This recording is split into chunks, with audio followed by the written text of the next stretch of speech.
지난 영상에서 마음이 떠난 사람은 이미 그에 대한 행동이 달라진다라고 말씀드렸죠. 아마 그 영상을 보면서 이런 생각이 들었을 수도 있을 것 같아요. 그래서 왜 변한 걸까? 연락이 줄어드는 순간 사람은 가장 먼저 자기 자신을 의심하기 시작합니다. 내가 뭘 잘못한 거지? 요즘 내가 매력이 없어진 건가? 혹시 다른 사람이 생긴 건 아닐까? 하지만 대부분의 경우엔 연락이 줄어드는 진짜 이유는 우리가 생각하는 것과는 조금 다를 수 있는 것 같아요. 많은 사람들이 이렇게 생각합니다. 사랑이 식으면 연락이 줄어든다고. 하지만 실제로는 순서가 정반대예요. 연락이 줄어들면서 감정이 멀어지기 시작합니다. 사람의 마음은 갑자기 꺼지지 않는다라는 거예요. 대신 조금씩 감정 투자를 줄여가는 방향으로 식어가기 시작합니다. 예전에는 퇴근 후에 가장 먼저 떠오르는 사람이 이제는 하루가 끝나가도 생각나지 않는 순간이 생깁니다. 그리고 그러한 변화는 그 본인조차 스스로 인식하지 못하는 거죠. 우리가 연애를 막 시작할 때는 사실 연락 자체가 즐거움일 거예요. 괜히 메시지를 보내보기도 하고 별 의미 없는 대화도 이어나가 보게 됩니다. 하지만 시간이 지나면서 점차 그 관계 안에서 편안함이 생겨나기 시작하는 거죠. 문제는 여기서 시작이 됩니다. 편안함이 익숙함으로 바뀌는 순간인 거예요. 익숙함은 안정이지만 동시에 긴장감이 사라진 상태를 가리킬 겁니다. 더 이상 노력하지 않아도 관계 자체가 유지될 거라고 느끼는 순간 연락의 필요성이 줄어드는 거죠. 혹시 이런 경험이 있으신가요? 예전엔 답장이 늦으면 서운했는데 이제는 그냥 넘겨버리게 되는 순간, 그게 바로 감정의 밀도가 낮아지고 있다는 신호입니다. 사람의 감정 에너지는요, 항상 일정합니다. 그렇기 때문에 어딘가에 더 쓰기 시작하면 그에 비례해서 다른 곳은 줄어들게 되는 거죠.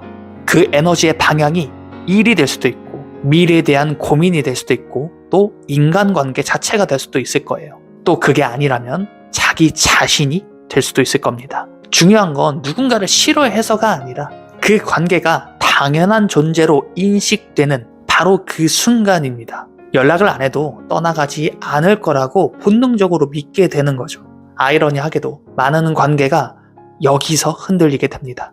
이 단계에 오면 연락은 더 이상 즐거움이 아니에요. 마치 해야 하는 일처럼 느껴지게 되는 거죠. 답장을 생각해야 되고 기분을 맞춰야 하고 또 대화를 이어나가야 합니다. 그래서 사람은 무의식적으로 연락의 그 빈도, 시간을 늦추게 됩니다. 바빠서가 아니라 감정 에너지를 쓰기 싫어서예요. 그리고 이때 상대는 가장 큰 착각을 하게 됩니다. 요즘 진짜 바쁜가 보다. 하지만 이 관계 안에서의 지속적인 거리감은 대부분 감정 변화에서 시작이 된다는 거예요.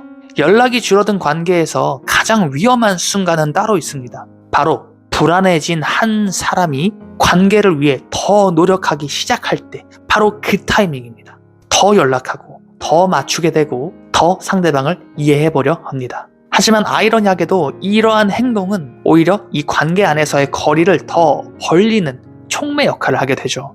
한쪽이 더 가까워지려고 노력을 할수록 아이러니하게도 다른 한쪽은 압박감을 느끼게 되는 거죠. 그리고 가장 중요한 그 관계 안에서의 균형은 무너지기 시작합니다. 여기서 꼭 여러분들이 알고 가셔야 될 게 있어요.